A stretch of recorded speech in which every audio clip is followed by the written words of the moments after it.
Good morning, everybody.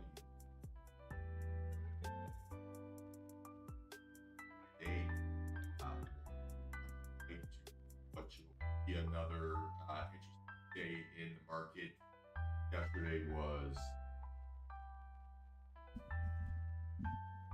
Yesterday was crazy boring, right? Not exactly interesting PA. One of the smallest, tightest, dumbest looking dojis I've seen in a long time here. And hard to be super enthusiastic, right? Based off of any of that information. It's not exactly a market that seems to be digesting narratives very well here at the moment. We kind of went from potentially turning what from my perspective looks like bad news, right, into a breakout from the market, to now when we're seeing headlines drop, there's just not really a reaction to it. There's like an apathetic nature to price action here a little bit, and I don't know, it doesn't feel as if there's a serious level of enthusiasm, and I want to see that basically show up here or return if I'm going to continue to be aggressive. Looking back at it now, not placing a trade there yesterday, being a bit more specific, right? Not chasing anything stupid. In hindsight, it looks like a great decision, right? I think we did a good job identifying market conditions there yesterday. I think we really avoided basically like low vol grindy PA, and all things considered, I think there's a lot to be kind of proud of from that perspective. The other element, right, or probably the other pattern, I should say, that we're starting to notice here, right, is slow markets with big gap ups. Slow markets with big gap ups, right? That tends to not be let's put it this way, a very nice trading environment, right? If you're a US hours day trader. So let's see if we can get a resolution of that. Now, all that being said, right, is I think that the last day and then today's pre-market price action, that's effectively establishing kind of like the personality, right, of the market that I think we're going to see, instead of it being kind of high volatility, decreasing volume. It's now kind of compression and overnight action. And so what we want to see here, right, is a personality change. We kind of talked about this a little bit there yesterday. We want to see a larger volume profile or a increasing volume standard based off of the opening candle of the day or off of like the opening 30-minute complete total volume. If we're looking at the contract volume here, right, yesterday would have been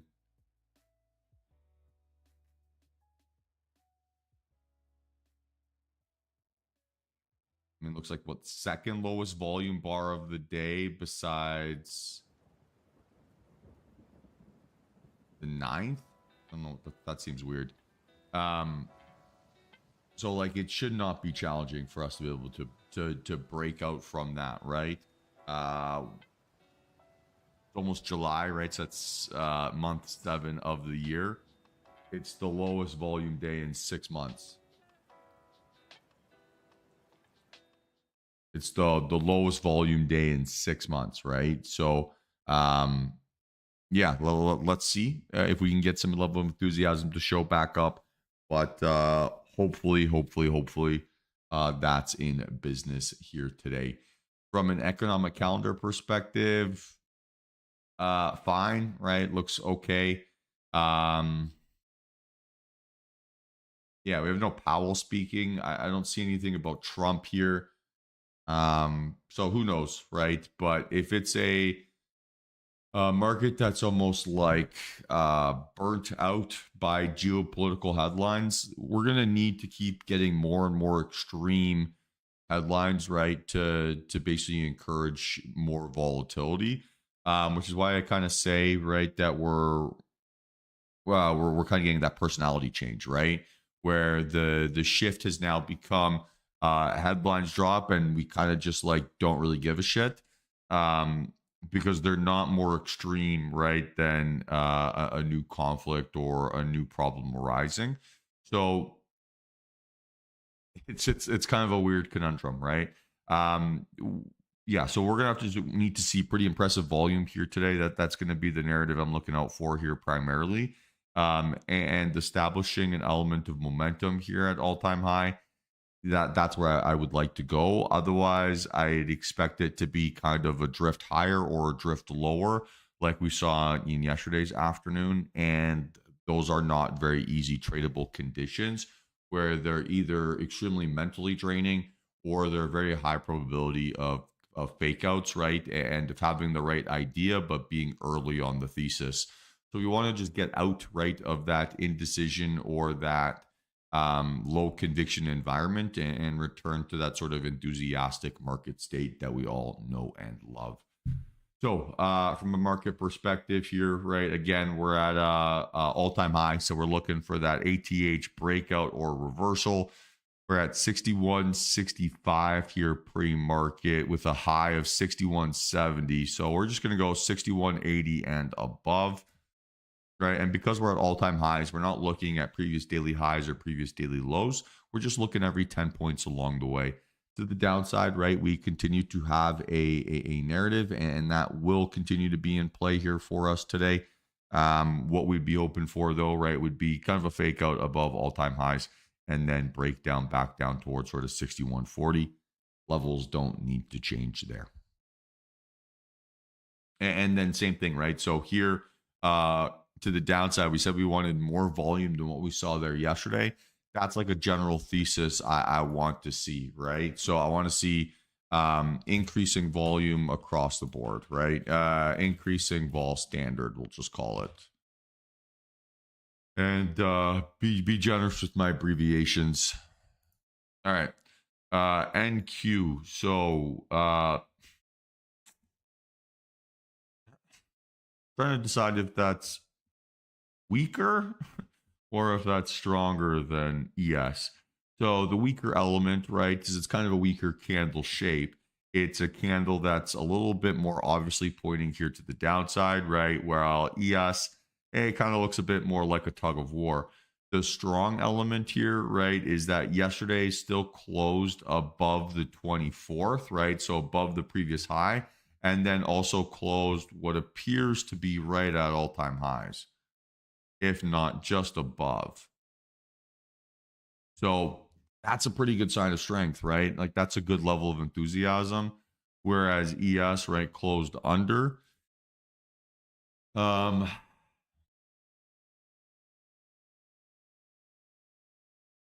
probably talk myself into either one of the scenarios.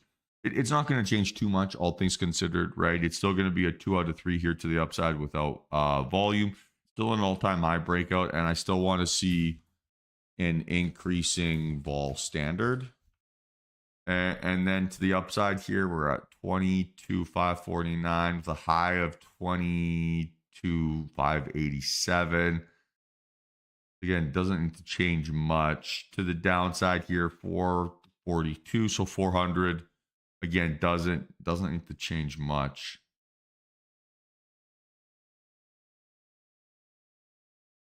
All right. CL inside bar there. Non-reaction to inventories.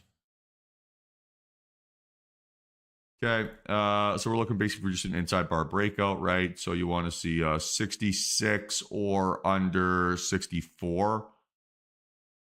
And the reason why I'm willing to look for the inside bar high here is because from 66 up towards 68, so much volatility, right? Like there's so much of a move that I could play there that I wouldn't have to worry about it too much. Whereas from like that 64, 65 or 64.50 down towards that 64, like that's a one handle move. I'm not going to get the tremendous amount of expected volatility from there. So I'd rather just wait for the textbook breakout, if that makes sense. So we're going to do, instead of towards, we're doing under. And then on the upside here, we're looking above 66. And so it'll be, again, not towards, it'll be above or over. Let's just keep the language simple. And then looks fine. All right. Apple, technically a 2 out of 3 here to the upside. Apple has honestly been a disaster ticker in 2025. I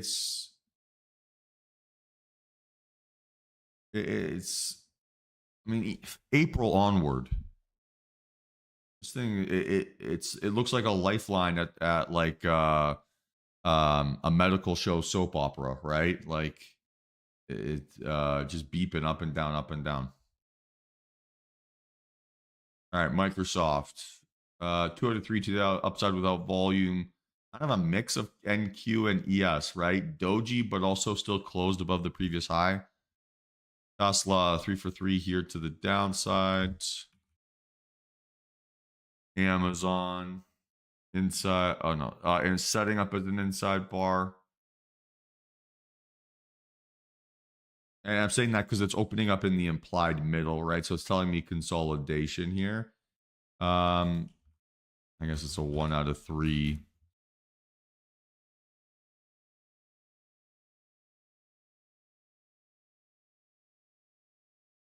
Okay. Nvidia 3 for 3. AMD 2 out of 3 without volume.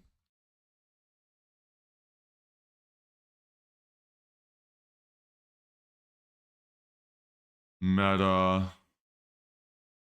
1 for 3. Higher high, higher low. Okay, Netflix.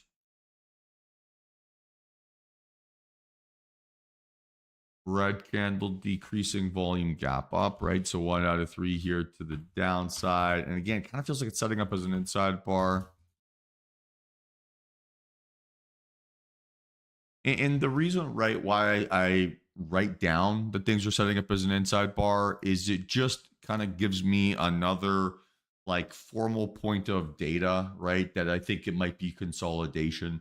So it's just forcing me to slow down. If I'm seeing a bunch of the leading names tell me those stories of like indecision or of kind of slow, quiet times, I'm going to listen to that story, right? And I'm going to at least wait to see it get invalidated instead of getting like tunnel vision on a non-moving market. That's kind of what I'm trying to avoid.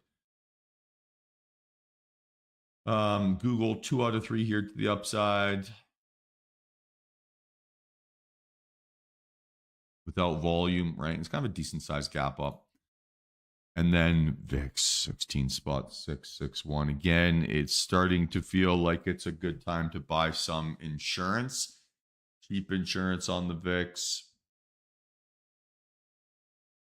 I'd be very, very interested in that. So all things considered here, team, need to see more volume this AM. Not seeing a very tremendous volume standard here yet.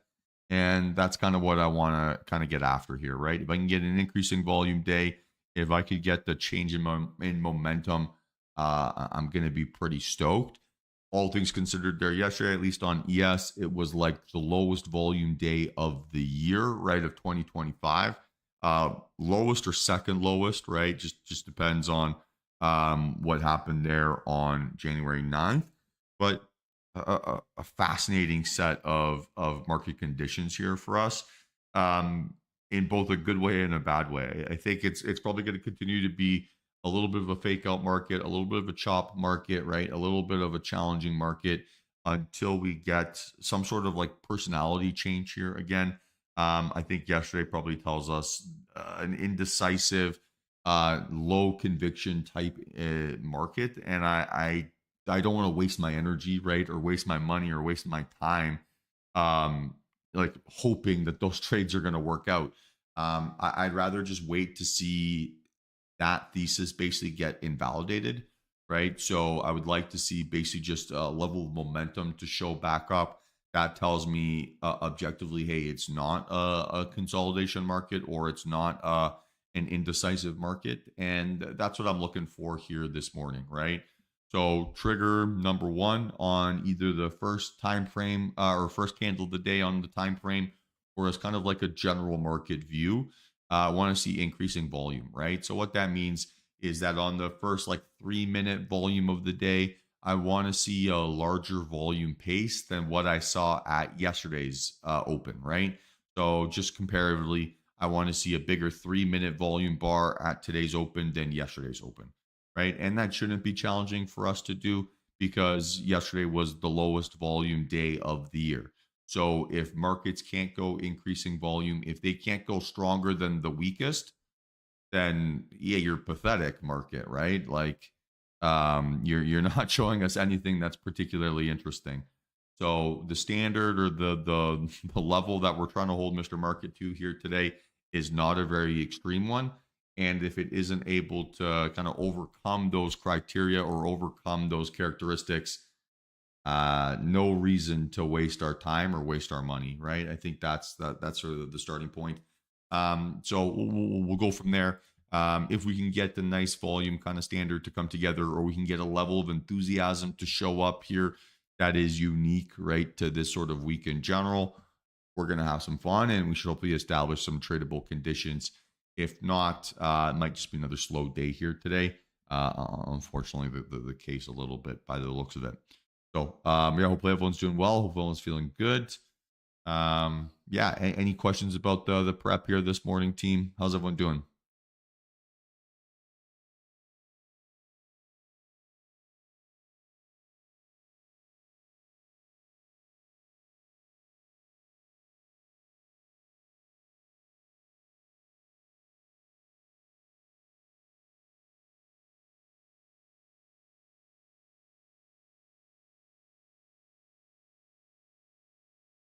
Hey, Mark. All right, so volume check-in, right? Opening 3 min, even just by the eye test, right? You can see that it's not bigger than yesterday. Yes, might be. Nope.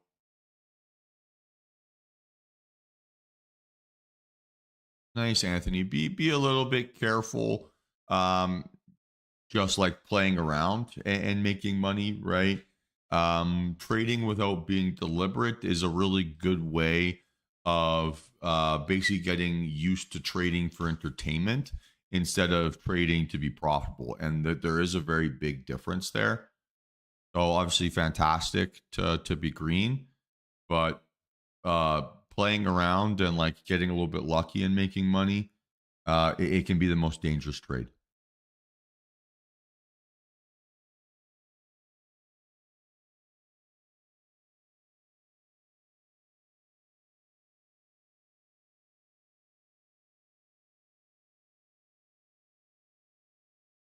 I think the other thing that we saw there yesterday as well, right, is we did see that kind of capitulation moment occur in the market there yesterday. Eventually, talked about that a little bit, right? Yesterday during the sessions, we kind of wanted to see like one side fail or one side, yeah, basically lose total interest prior to us jumping back in or prior to being aggressive. And we obviously didn't see that bit of price action there during yesterday's session. But I think that would be another potential trigger for us, right? If we want to get some action going or we want to be enthusiastic. So yeah, seeing a good volume standard here, obviously important. But then also if I could get some sort of element that one side of the trade has just miserably failed, right? So either bulls have kind of capitulated or bears have capitulated. That would make that would create a high confidence or a high conviction environment. Hey, good morning, Karina.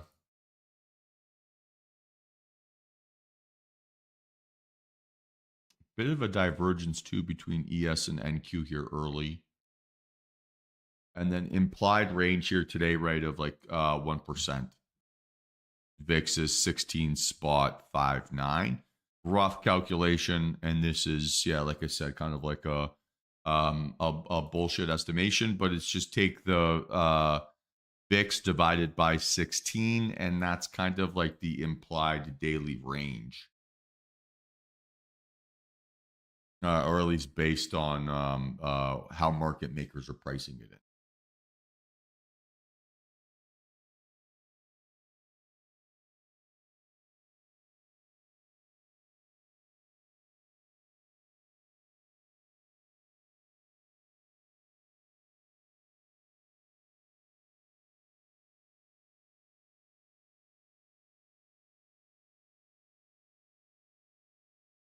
Well, they use that, right, to price their options, right? So market makers use the VIX, right, to price their options. So the higher the implied volatility is, right, the more expensive an option is because they're pricing in a larger move, right? They're pricing in a move of 3% or 2% or whatever it is. So the smaller the move is, or the implied volatility is, or the implied move is, then the cheaper market makers make options, right? Because they're not expecting there to be a huge amount of a follow through, so that they're not going to be offside tremendously.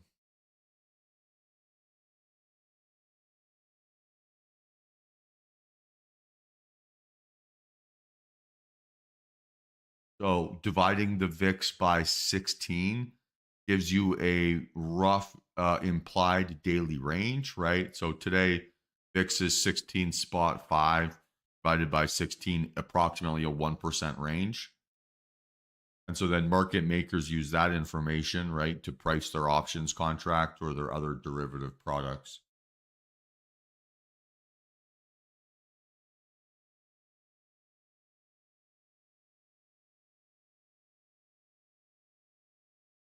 Small ranges too, actually, right? 5.25 points and then 32.5 points.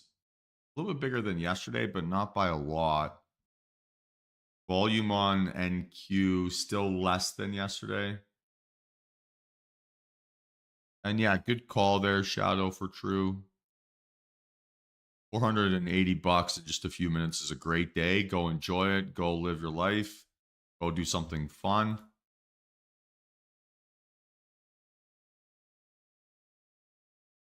Better, more interesting from this.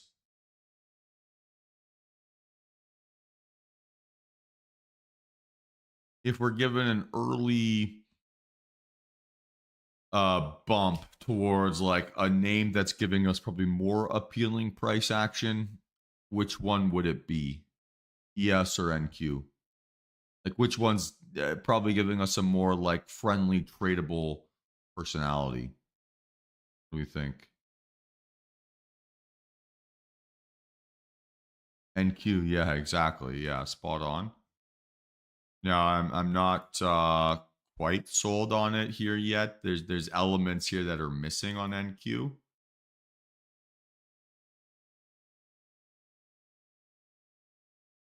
We could be setting up here for a little bit of an early flush. And it also kind of feels, again, maybe this is a bit anecdotal, but there's a bit of a feeling of like the first move the market makes is a little bit of a fake out move. It's like the second or the third move that tends to run. I know that sounds kind of fugazi, or like what does that even mean? But I don't know. It does often feel like the first move of the day is like a little bit of a trap, or the first like breakdown of the day is a little bit of a trap.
Um,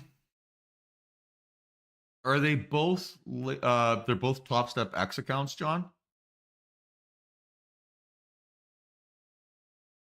Are you able to set up one as a leader account and one as a follower?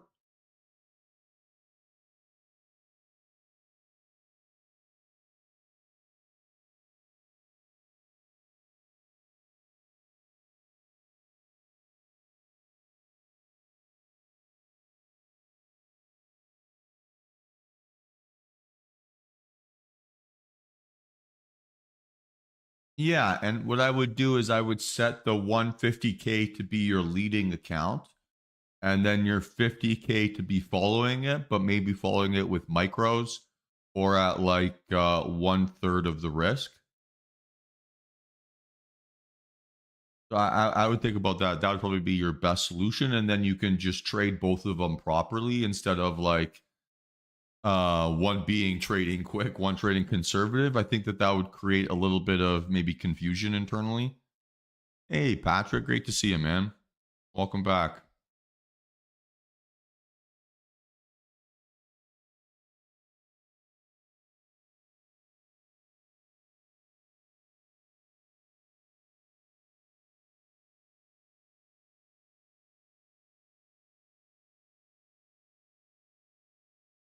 Very, very slow here.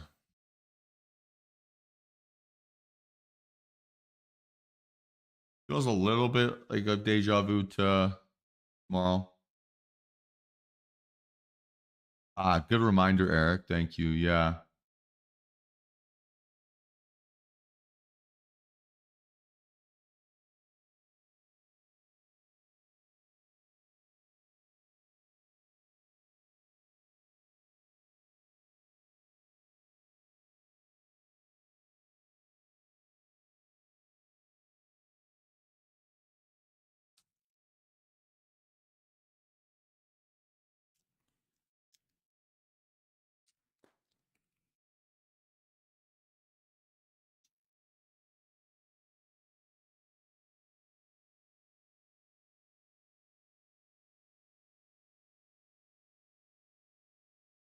I, how can you not uh like laugh at the price action from ES here so far?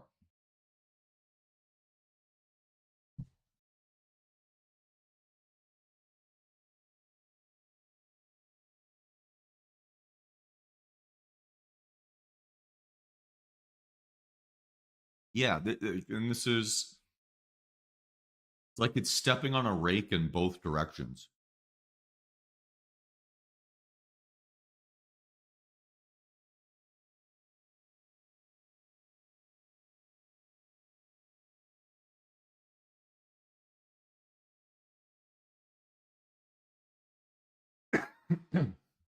Excuse me.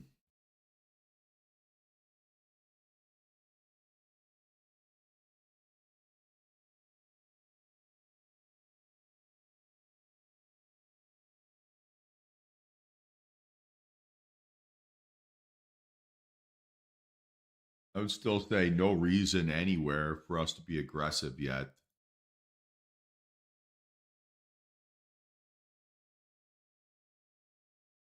Like, I can't help but think that ES is maybe still the most likely here today. That was crazy.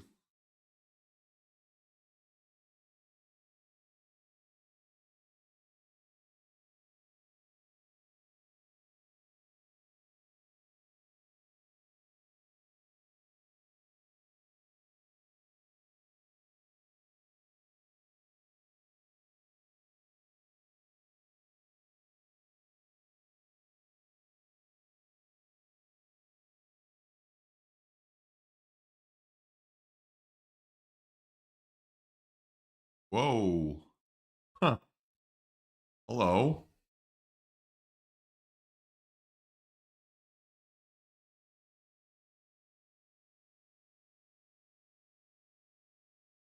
So there's our first possible chance at like maybe a mid morning capitulation. That was interesting.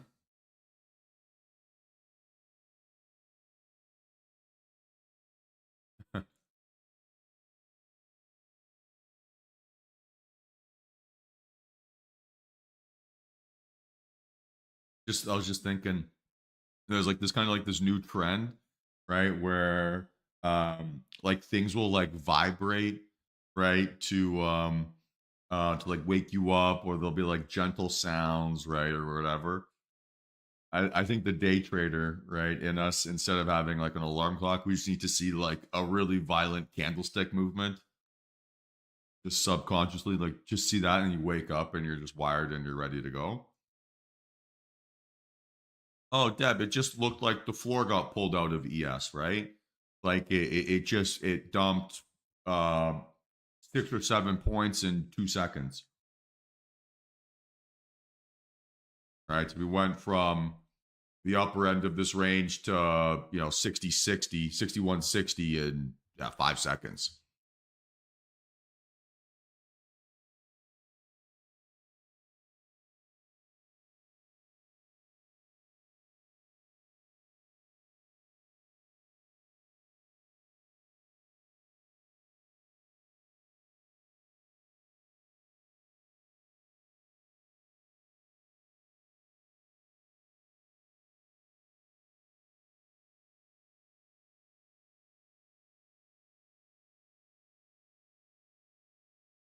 Okay, what's missing on that ES candle?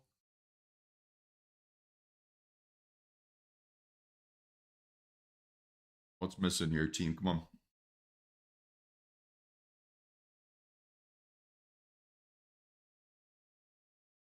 Doesn't feel like 9:48. It feels later again.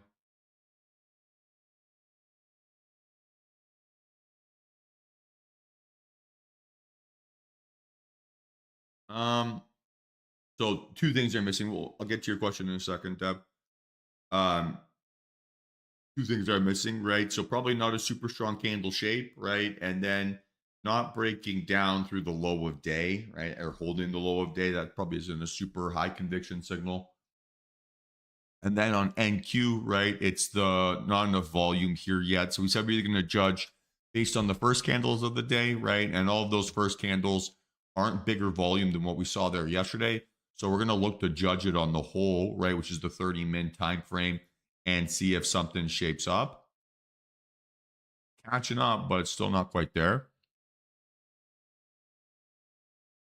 So Deb, would I say that we were a market mover? I guess I would ask what your definition of that is. So, like, are you asking, could I, like, change prices? So, like, if I wanted to buy Tesla, could I get it up to like 330, for example?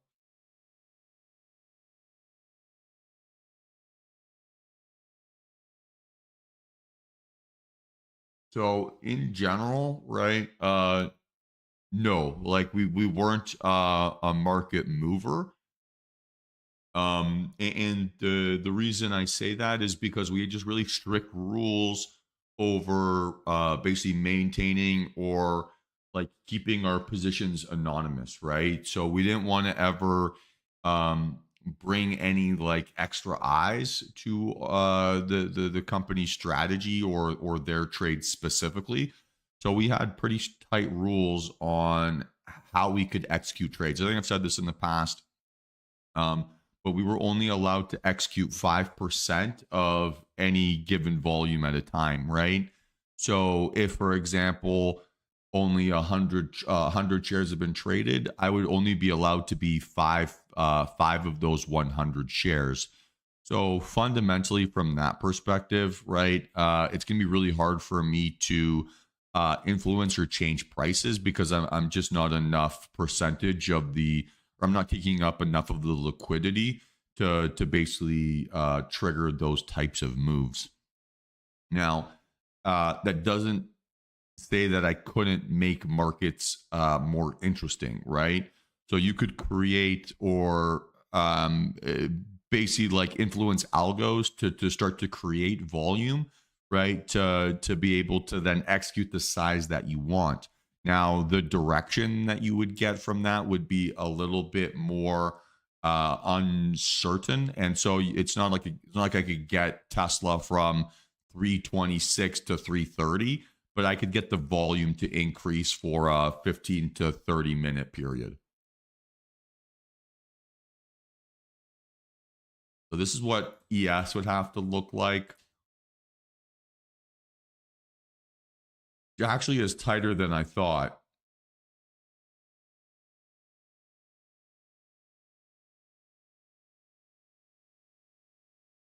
I'm going to wait. The reason I'm going to wait here is because I would like to see my confirmation candle low act as support.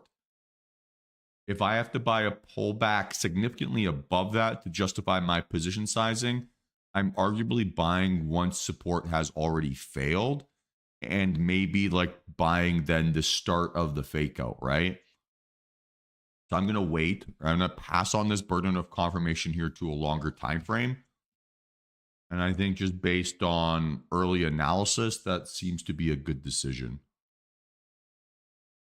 So to go back to your question, Deb, right? It's like the way that I could influence, or I'm going to use the term manipulate here, but like quite gently, is I could fire off a bunch of like quote unquote spoof orders that would really make it look as if interest in a name would be a lot more enthusiastic than in another.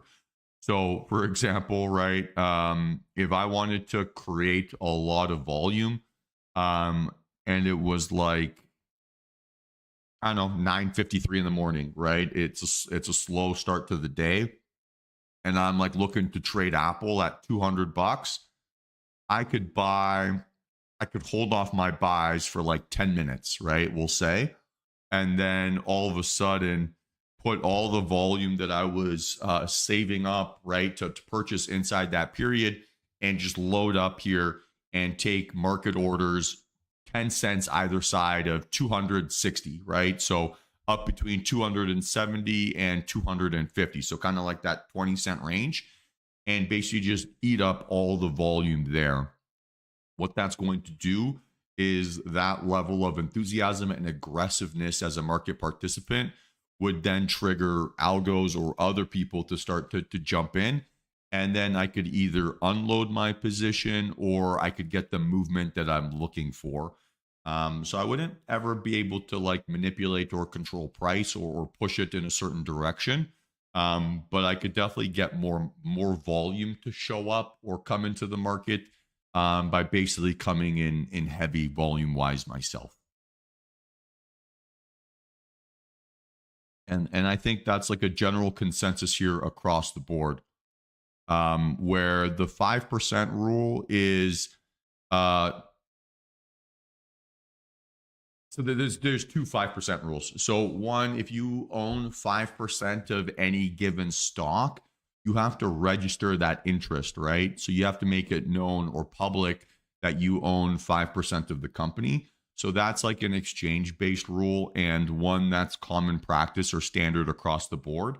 There's a lot of companies that like to trade up until that say like 4.5% barrier, so they can avoid the disclosures, right, of their position sizing. So that's a big one. The actual 5% volume rule, I think, would exist for would say like 90% of kind of like hedge funds or aggressive trading. Maybe not specifically 5%, but within that range. Because what these companies do is they basically maintain a consistently rolling portfolio, right? So they'll have billions of dollars allocated to the market, and they're maintaining just complete positions, right, in their trade. So they're running an Apple position for 6 months, for example, right, or 6 years, or in Warren Buffett's case, right, 60 years. So they're never going from 0 to 100 million back down to 0 in a day.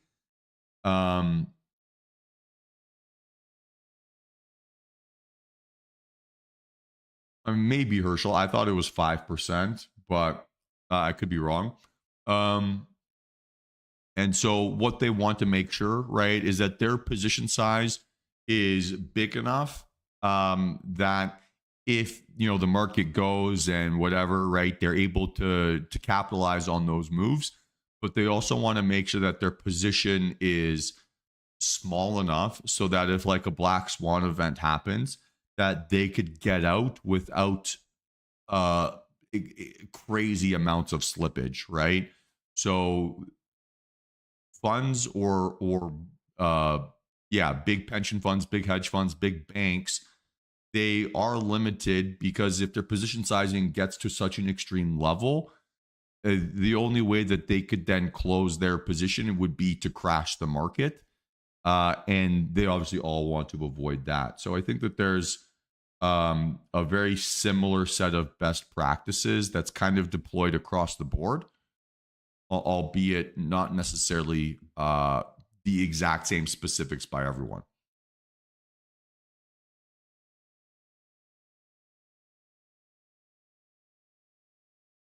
All I remember, Herschel, regarding that specifically is that if you ever went into Bloomberg and you looked up top shareholders of a specific company, it would list everyone who had more than 5% ownership. So that's where I got that number from.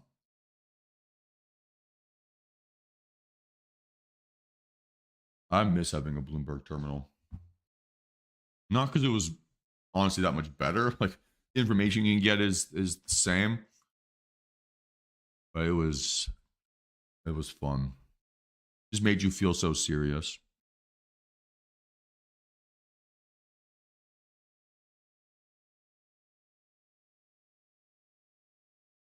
Okay, so I'm looking from a 30-min perspective. 30-min volume-wise, we might get increasing.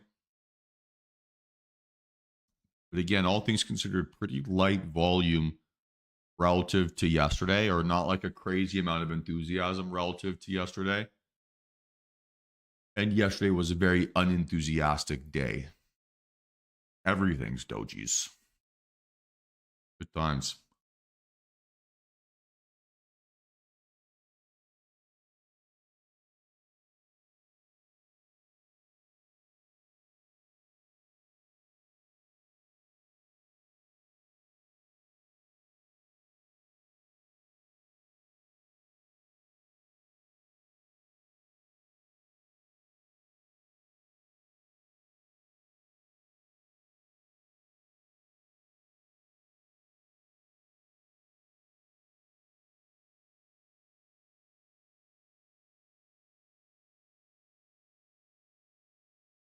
Excuse me.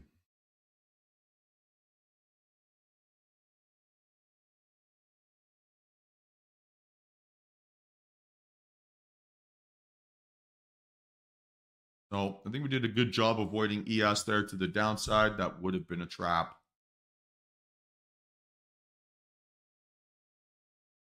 So boring start, but cool. Fine by me so far. Now just 10 a.m. data dropped. Maybe here we can get some umphs.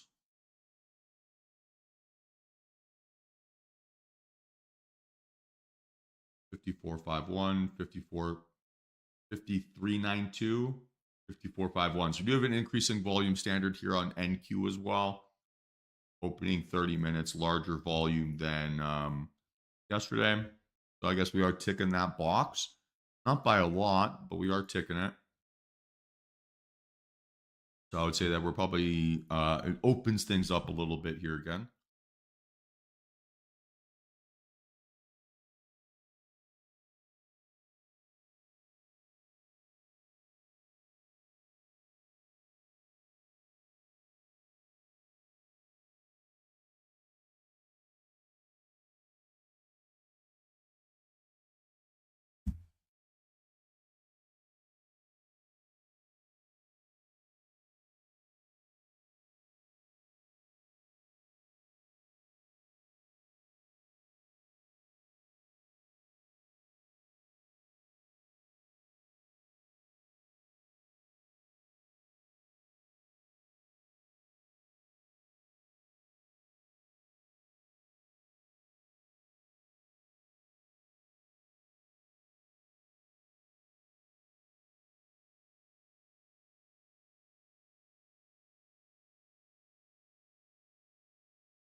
Okay, maybe a fake out here.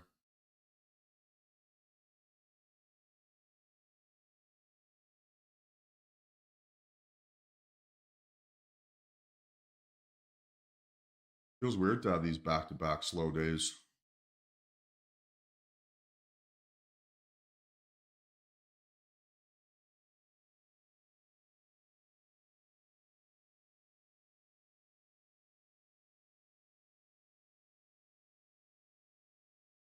AES may be giving us a breakout here.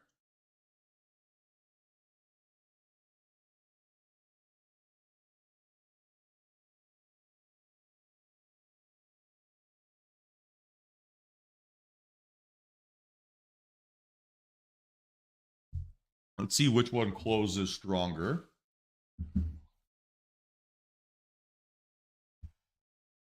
Let's get boot up the screen here.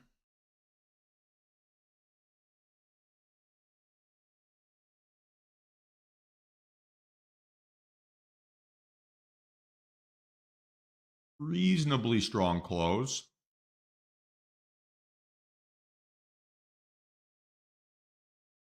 So target would be 6180. Nice. Kind of like how that worked out.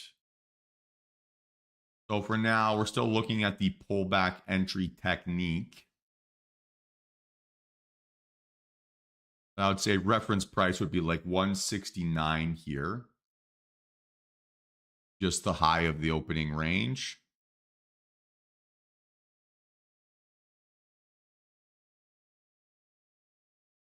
And then stop loss, right, would be 166.75.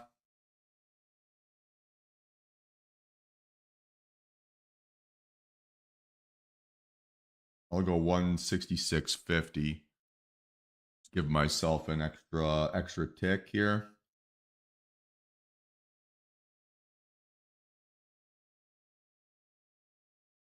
And I'm looking between 3 and 4 contracts, right? So that's kind of the sizing here.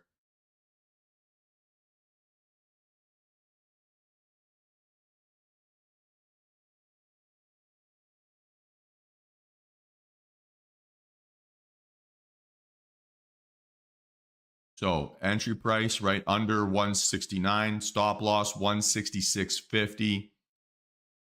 Position sizing, either 3 or 4 contracts, right? And we're looking long.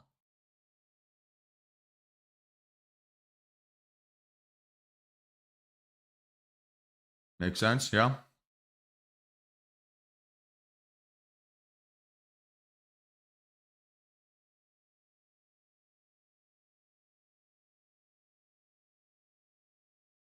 And if it doesn't happen, we can always get the aggressive entry technique on the next candle.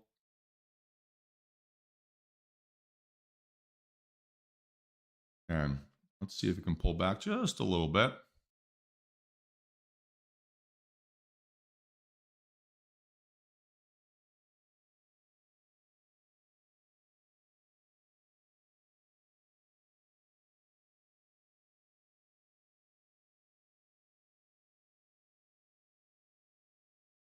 And then as it pulls back into our entry zone, right, watch how quickly it does it. If it like absolutely just flushes through, don't want to do it. If it is like at the top of a staircase after going up 6 flights of stairs and it seems like it's running out of breath, that's the moment to enter. So we're watching here carefully. So far, we're seeing good absorption around that level.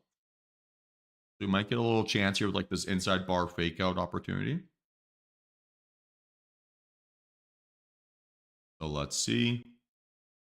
Let this candle close, get a little fake out.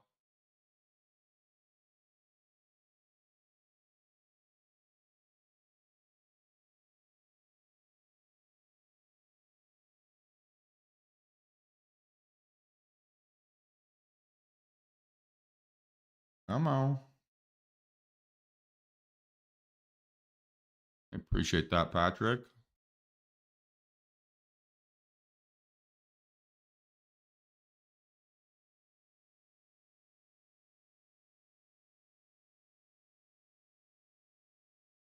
There's no chase here, right? There's no chase. I want to see the little fake out under that inside bar low. Too fast.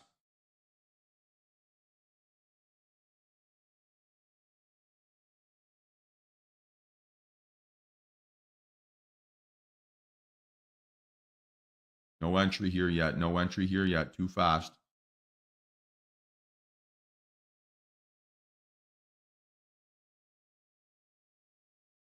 Much better.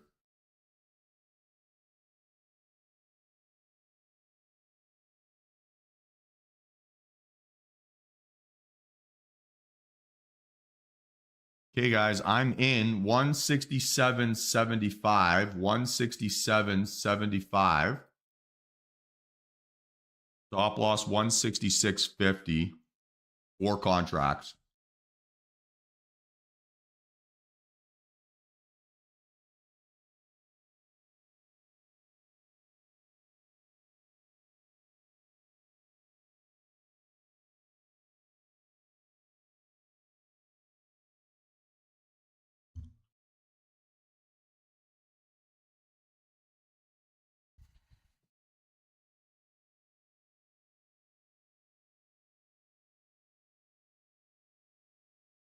Hmm.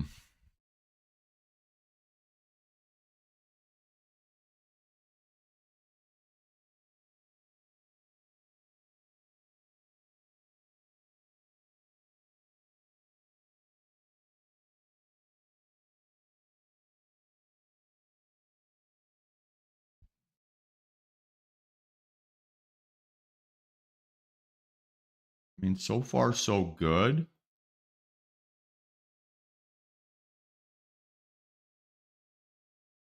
But for whatever reason, I'm feeling a little bit nervous about this trade.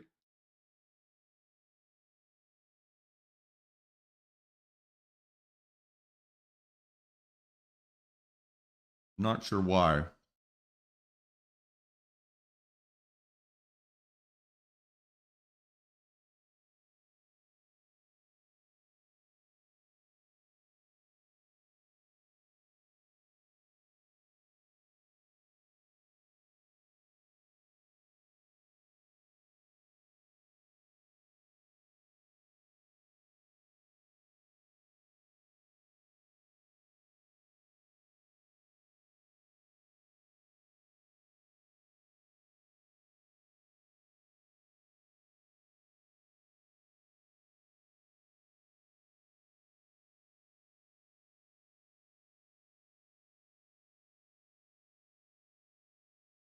I got stopped out there.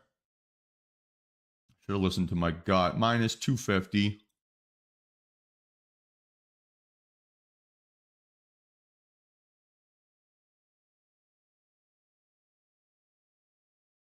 I did, for whatever reason, it felt weird upon entry.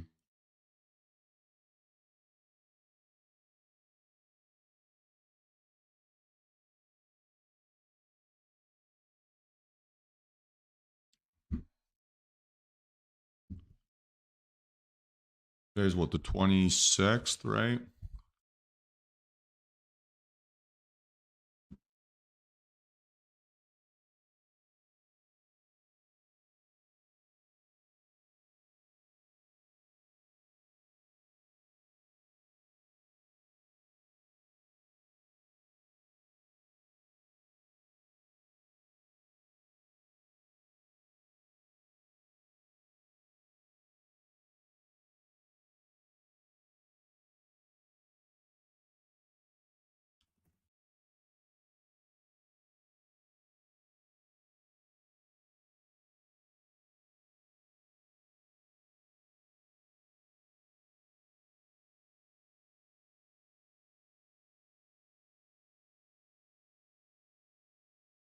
So just noting that down in my journal.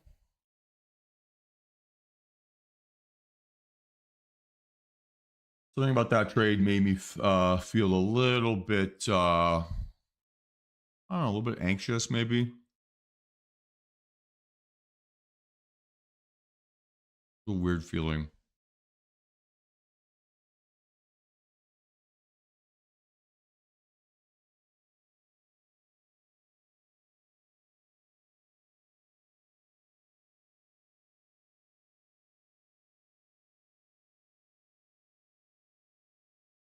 And there's probably an argument I could try this again.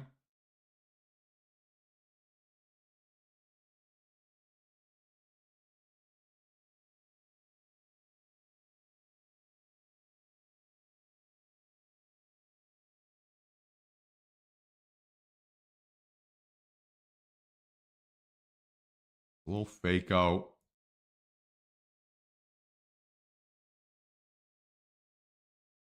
Stop would have to be 166.50. So same one. Really bounced right off of my stop.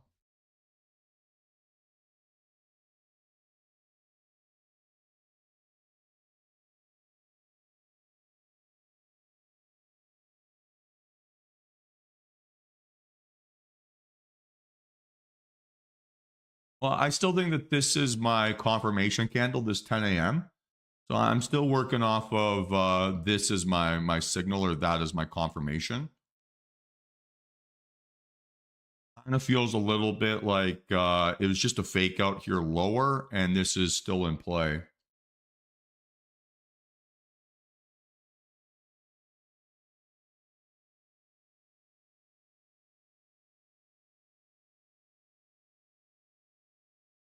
I'm just trying to find a good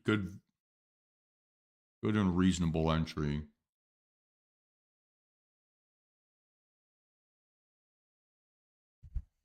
Again, we had the right idea, but yeah, something about that entry didn't feel quite good enough. CL, I wanted to get above 66 first.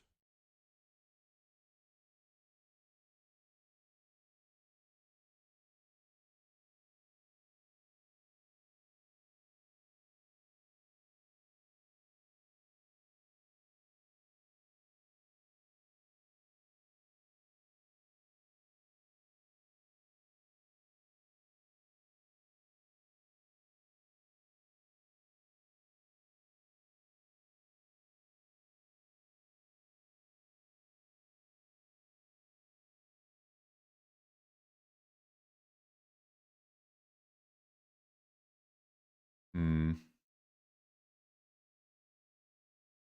of crappy.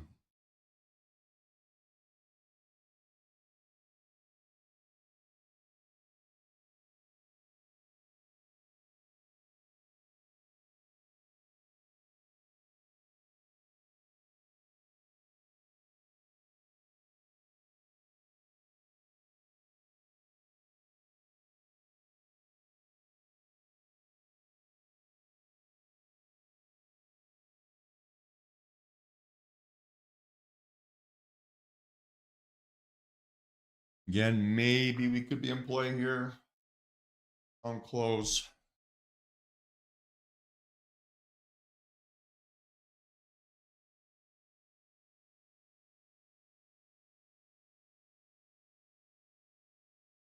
You'd be looking like this.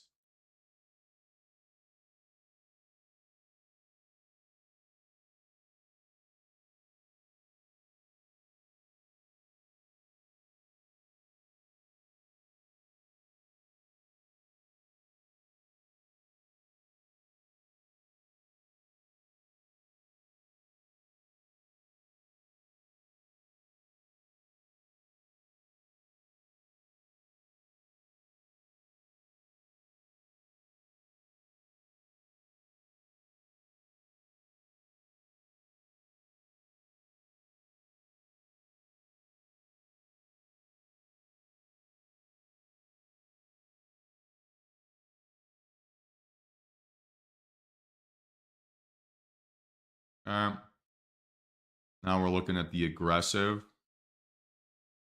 168.25. Let's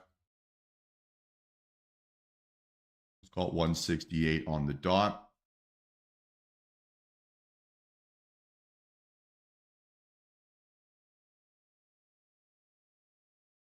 We're looking at 3 contracts here.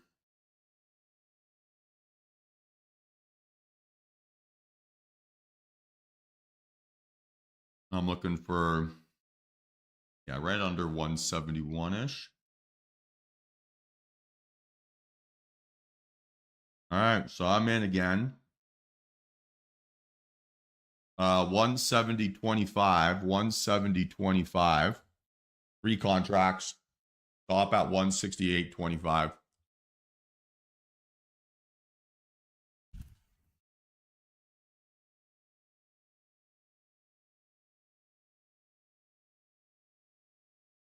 Stop is just 168 on the dot.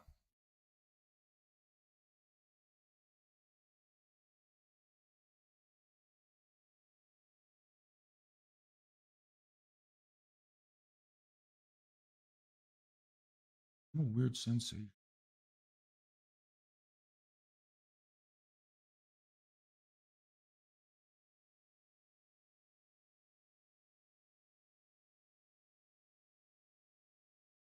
Even keep breaking out here, keep pushing.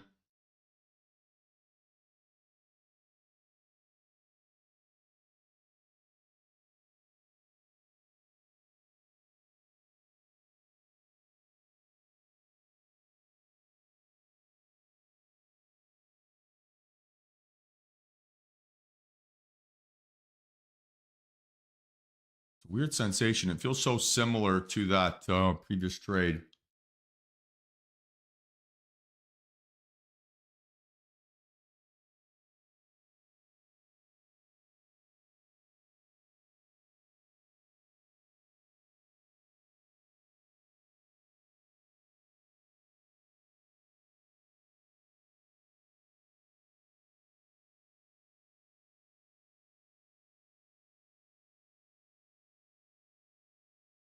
It has a little bit of a different reaction, but it's got to push here.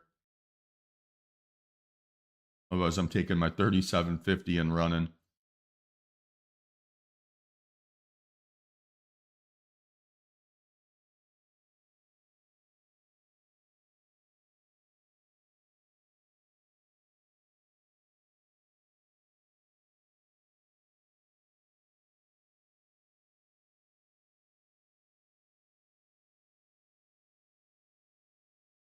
Mm-hmm.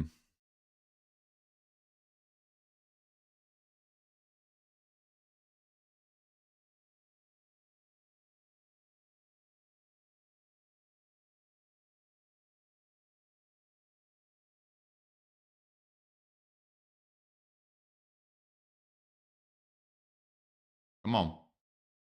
Let's push. Damn, it feels maybe like a failed move.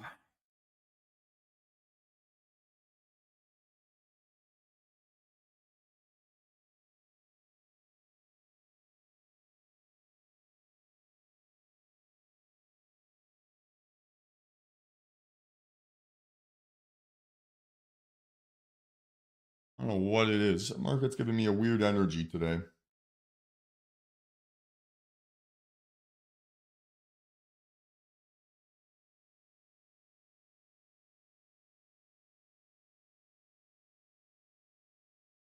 Let's see if they can break out. There we go. Push, push, push.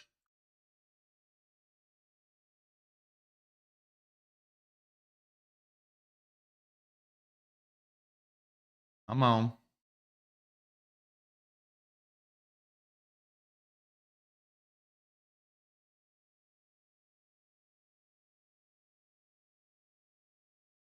Okay, so far so good.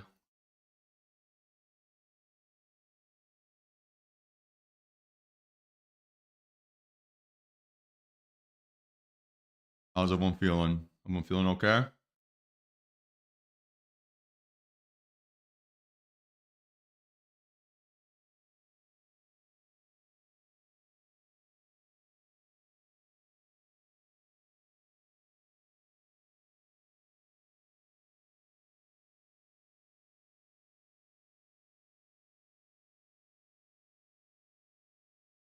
I'm fighting some trust demons here a little bit.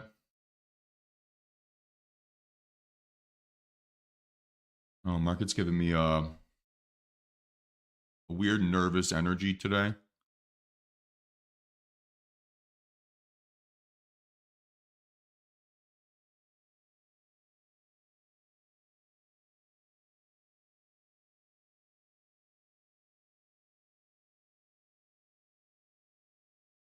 maybe I'm like hyper paranoid about the fake out flush.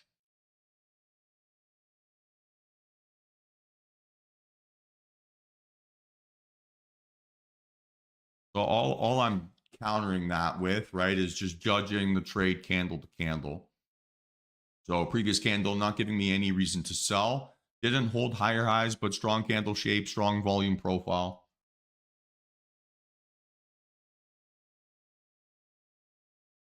Yeah, obviously I would love to hold it till then, right? Be great to get another 7 points out of this. But I'm gonna trade my plan and the candlesticks and volume, not what I want. Hey Rusty, how you doing? See again, I don't like that fake out. That makes me nervous.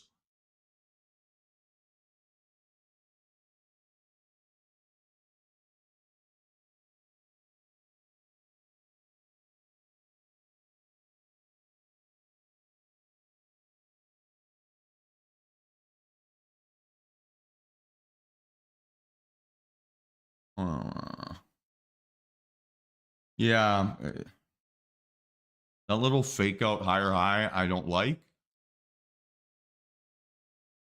Nice work, Mark. Like, this is green on the day for sure.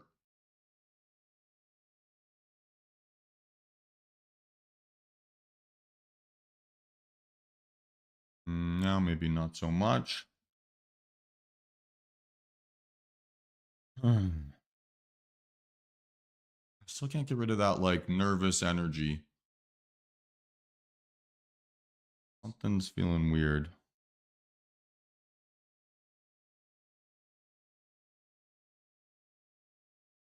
So this will be a candle that's telling me I probably need to think about getting out here. Fake out. Now it's a higher high, higher low, green candle, red candle, green candle. So I'm going to try to get out here as my PNL is increasing.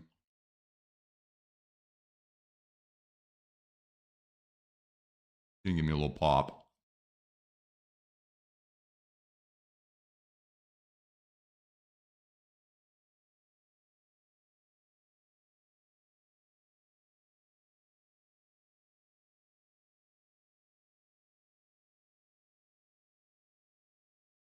Come on.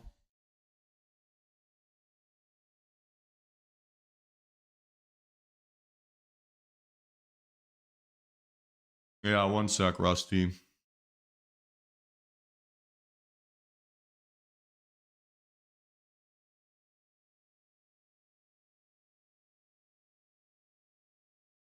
Hey, come on, come on, come on.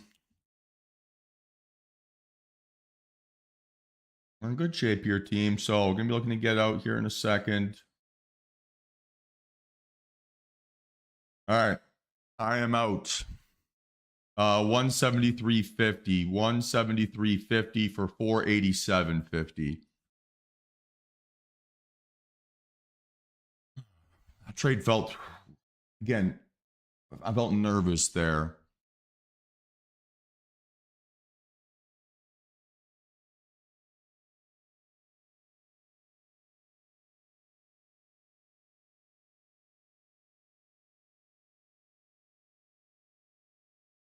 Well, target here was 180. But I don't like the way this trade is behaving. This candle told me it's time to get out and to reset. I've had every market move here so far this morning has made me feel a little bit anxious. I don't think is good. Something there maybe I'm missing, or something that I'm ignoring that's causing me just a little bit of that extra stress. So I'm not going to ignore that feeling. I'm going to trust it. I don't feel like this too often.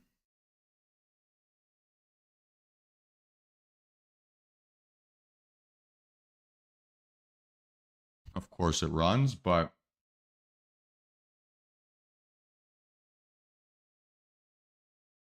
I think it was the right decision. And it wasn't necessarily. So yes, it was a technical decision to close, right? Post entry, I'm looking to judge each candlestick by 3 criteria. So it's got to hold higher highs. It's got to go strong candle shape. It's got to go increasing volume. If I get 2 out of those 3 things, I'm going to look to continue to hold. If I get 0 of those 3 things, I'm going to look to close my trade as my P&L is increasing. Here, I got a good reaction. Here, I got a bad reaction. Fake out, higher high. Maybe I could have closed on this pop here, 175 or whatever. But you know what? Once I see my reason, okay, it's no longer telling me it's as strong as I want, and I don't like the way I'm feeling inside this trade, I'm going to take the first excuse I can to get out.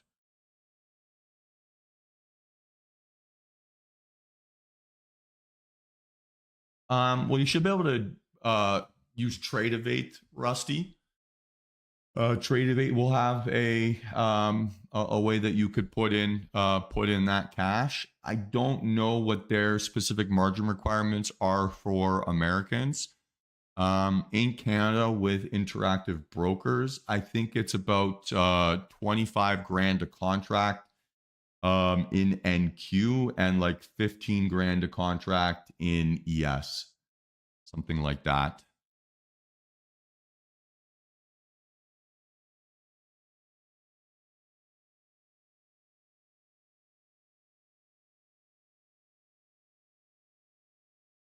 So if you're doing micros, it'll be even less. Probably do like 5K. And then all the brokers, right? You'll have all these options. So I would search up them. AMP is quite popular from what I know for micro traders. But yeah, I would highly encourage the path to trading personal capital as well, or building that up. Payouts are good and making money is great, but no,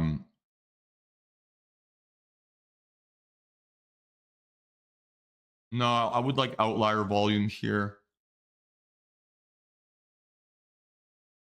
because nothing here has told me that I need to retrust my original thesis, or the balance of power isn't telling me that my thesis is like so FU strong I can't miss it.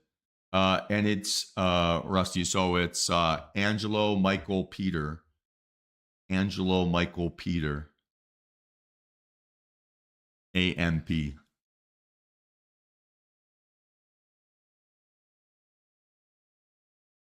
Like right now, Ajay, I've got I've got trust issues with this move.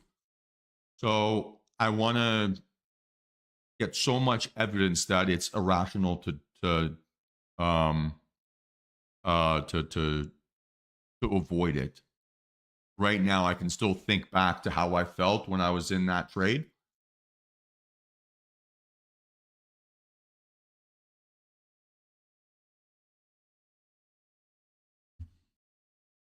Hey, Mike.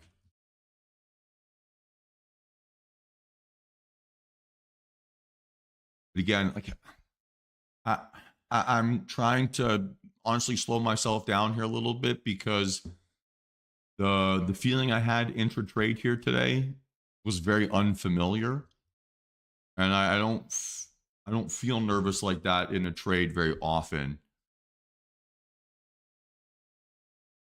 And yeah, I'm not quite sure what the trigger was for that here today, but it's almost like in the back of my head, I was like, oh, I'm going to lose money here today, or I'm going to lose money on this. And maybe it was being too outcome focused on that, but the trade felt weird, and I can't shake that feeling. It's I'm not quite sure what it is. Maybe it's because I didn't get my ice cream yesterday.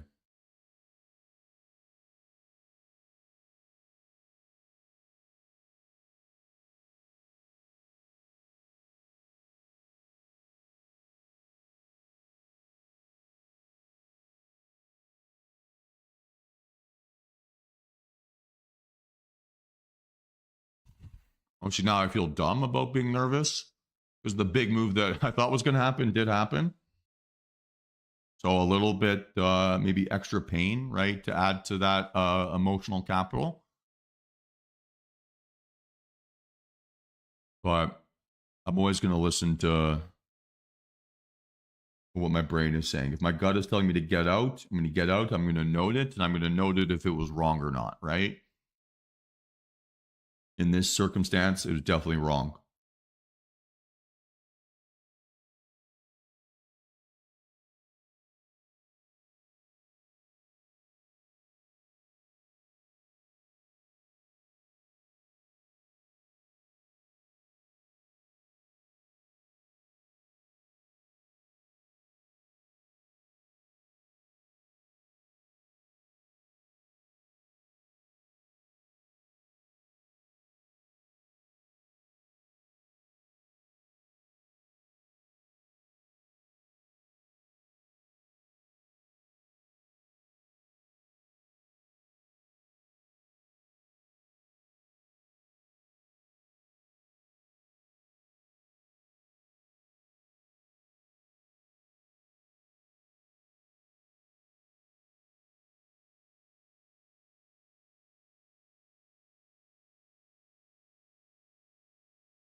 I have a weird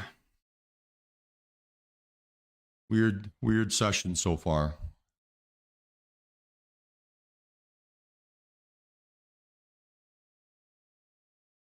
What was my stop on that trade? So yeah, sorry for bringing that nervous energy into the stream here today, team. Definitely cost me a little bit of money today. Excuse me.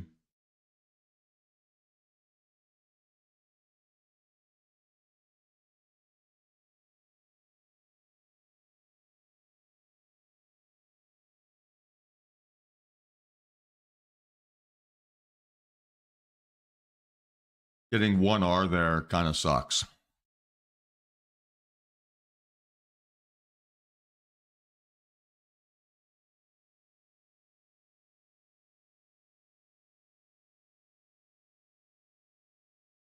Oh yeah, I don't have any complaints about me being mechanical, but like I wrote it in my journal, like I was my hand was over my mouse and it literally felt like it was shaking. Uh yeah, I don't know why. I don't know, something felt weird.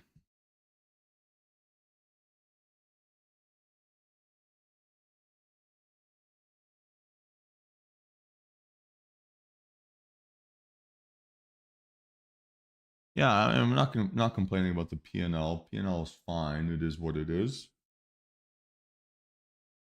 I'm bothered by why I felt the way I did. Just all both trades. So generally, right, anxiety in the market or anxiety from the market means that I'm missing something. Like I'm getting a question maybe that I didn't know I asked. I felt Monday felt fine.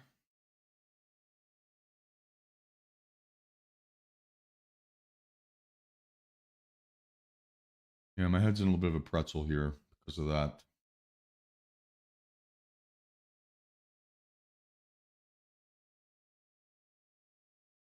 Weird.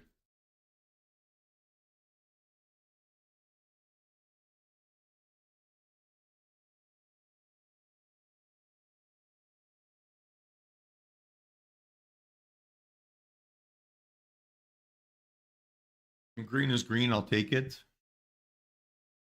But yeah, something still just feels off. Feels funky.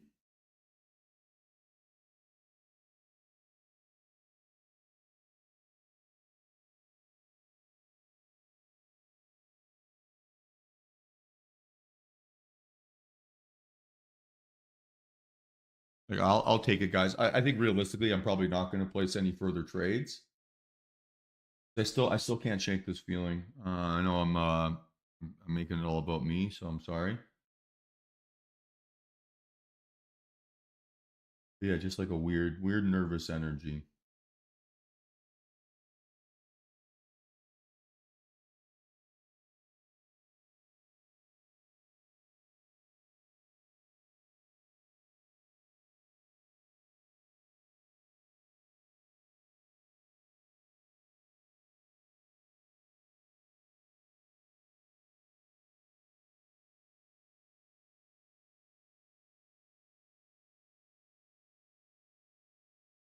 Yeah, it does feel spooky. It feels I don't know. Look, price action can remain irrational longer than I can stay solvent, right? It proves that to me every day. Um, yeah, it just feels like I'm waiting for the hammer to drop. It's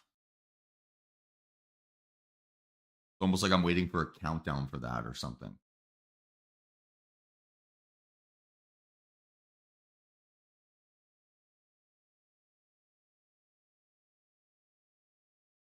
Weird feeling today.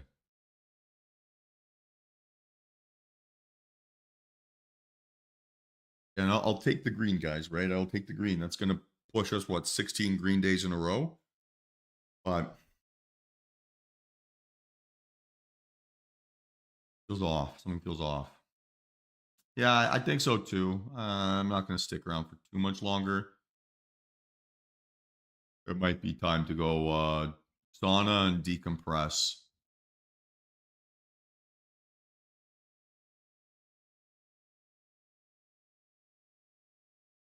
Get those toxins out.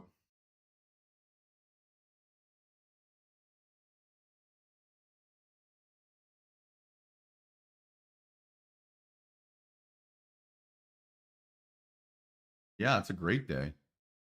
7:34:21. It's a great day. Yeah, I'll have to do some serious exercise first here, Karina, to earn it. We'll do a big run today, maybe.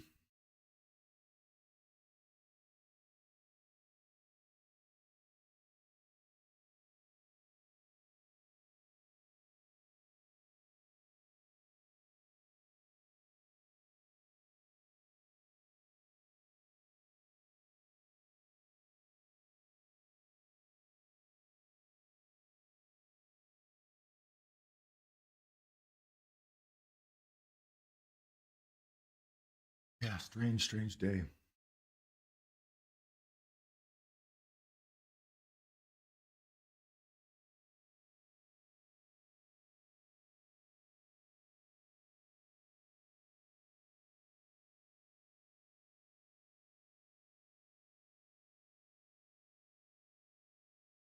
Yeah, it's yeah. We talked about a little bit to start the day off, but it's almost like it's going to need more and more extreme headlines to give us reactions. Even like individually crappy headlines, they're just not extreme enough for this market. Weird.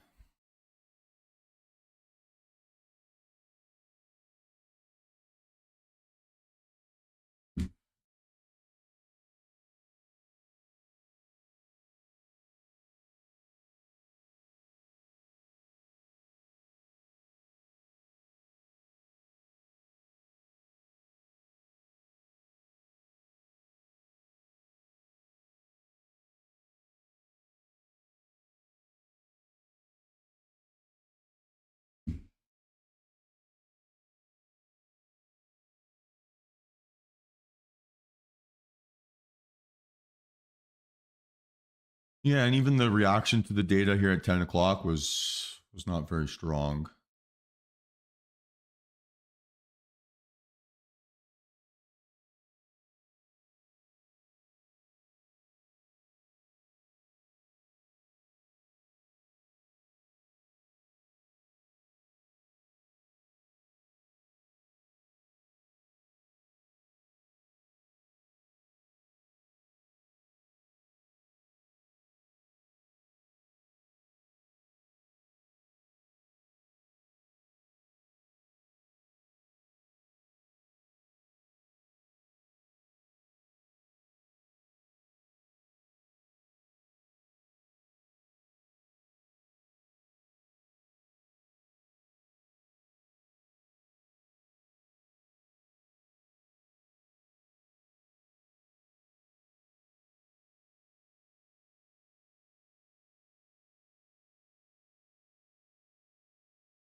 Um,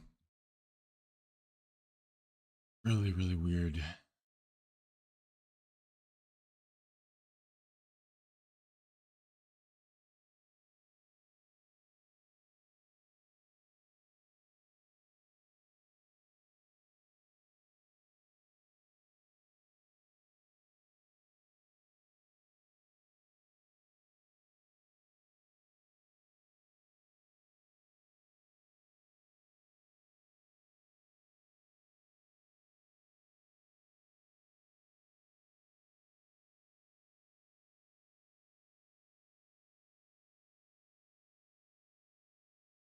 Where is this thing?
Yeah, absolutely, Jen. Absolutely. We'll uh we'll do a big one here today. Maybe 15, 16K.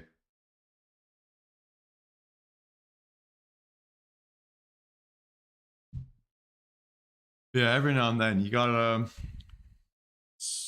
it sucks, but you gotta listen to your what your brain is telling you. Still something's not sitting right. So we'll think about that a little bit. But yeah, weird day. Weird day. Obviously happy to be green, but weird, weird day.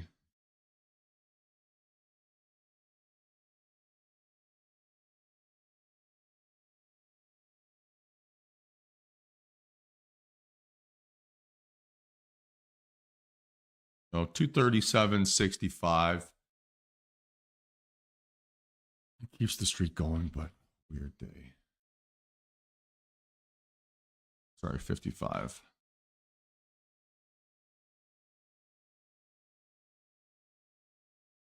Whoops.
Um,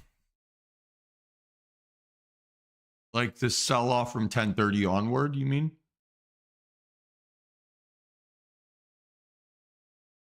No, in my opinion, no. You have no confirmation here that bears are in control, and you're still fully confined inside that big breakout candle. So for me, this looks more like a consolidation versus a reversal.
Yeah, we for sure could, Brooke. We for sure could.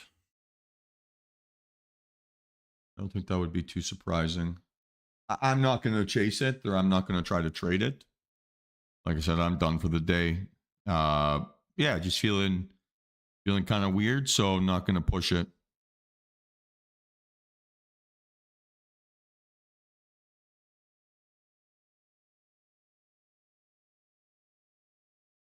It kind of just feels like a day where I need to protect myself from myself versus try to be my most aggressive.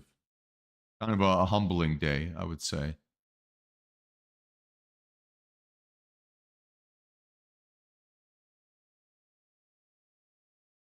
Yeah. Weird.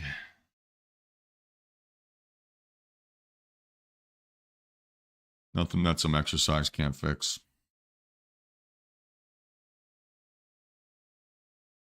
You think the market will humble you? Try running up a steep mountain or some stairs. You're gonna feel like a bitch.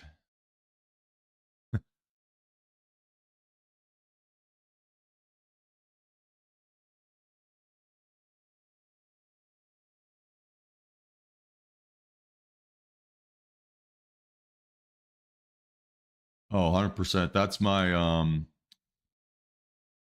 mean, so one of the best things about living in Whistler, I mean, it's an epic spot. It's so beautiful. Mountains here are incredible, but you can find tremendous amounts of elevation here, right? And everything is so steep, which is incredible. But when I lived in Montreal, I lived really close to Mount Royal, um, and they had like a big set of stairs there, and it was like I think it was like 250 stairs to the top and down, something along those lines, maybe a bit more.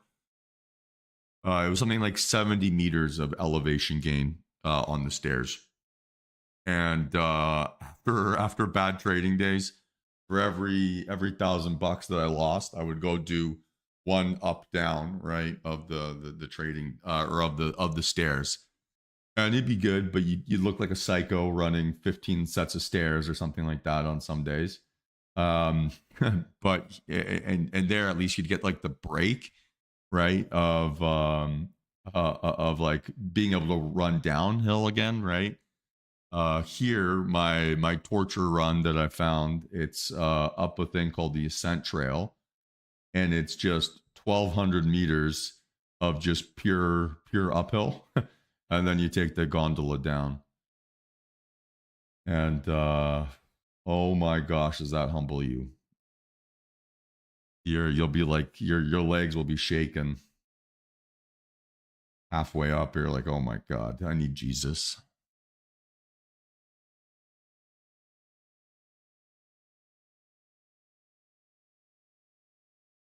But when you finish, right, and you come home and you sit down and you have your protein shake or whatever, oh my gosh, every toxic feeling you had in your body just evaporates.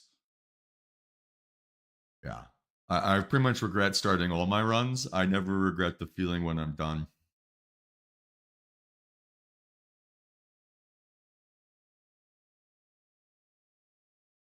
It's like fighting through that initial shitty feeling. Makes a big difference.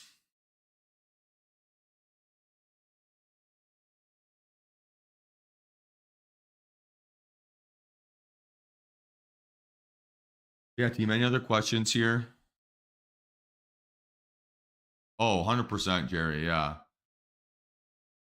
Nothing better than I mean, I think from like an exercise perspective, the high you get on like those cardiovascular days, I think it's like the best feeling in the world. So love to hear that you're doing it. I hope I'm there when I'm your age.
All right, team. Any other questions here? Anything else you guys want to go over?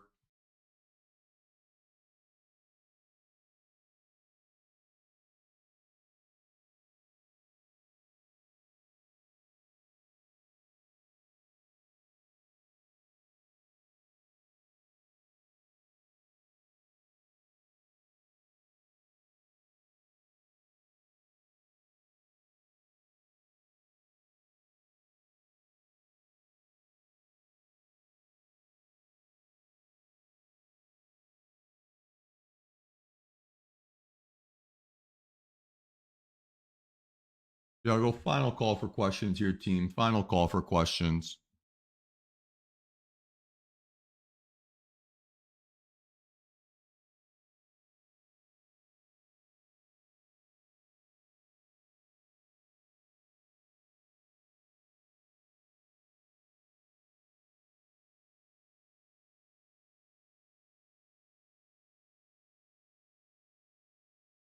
Hey, you too, Brady. Enjoy the rest of your day, mate.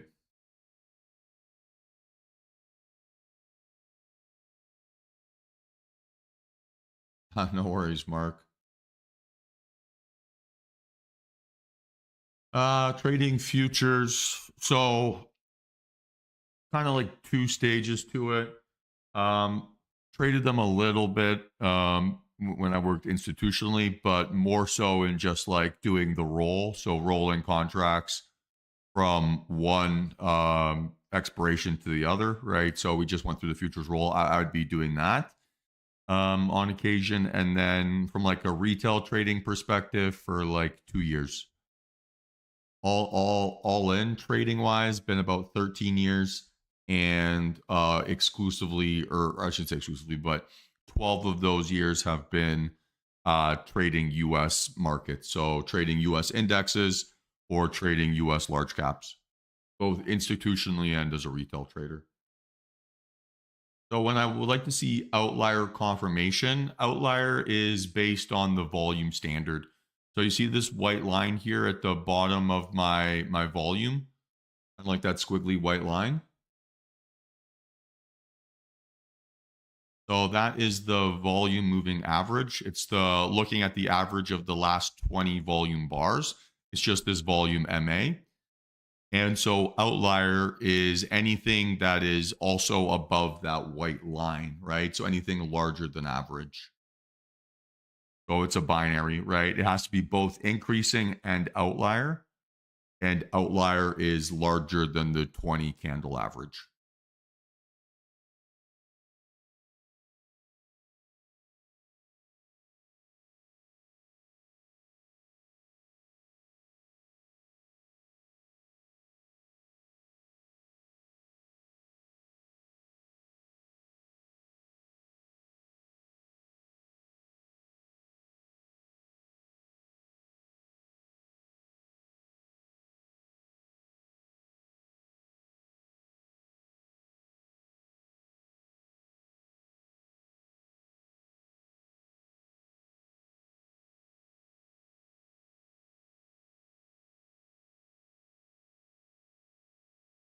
Anything else here, team? Anything else you guys want to go over?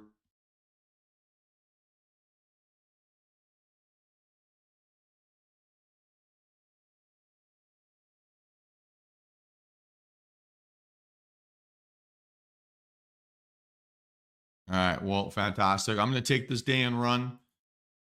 Feels a little bit like a gift day to a certain extent. But guys, we're in great shape here, right? We're really, really good shape, actually. Update this in a while. We're right at that psychological level. Maybe that was part of the stress.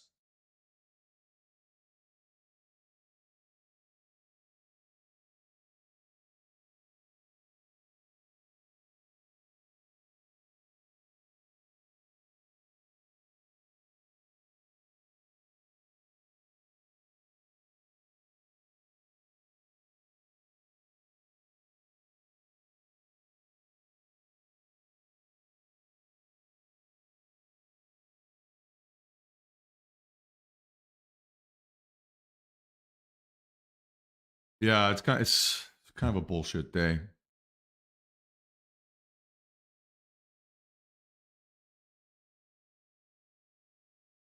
But guys, 16 green days in a row, right? We should be thrilled about that. So even though today wasn't like the most exciting of sessions, it's the consistency that makes you money long term. And then big wins, right, or big days come from that consistent, repeatable process, not by needing validation from your P&L. I think today probably ventured a bit more to the validation side of things.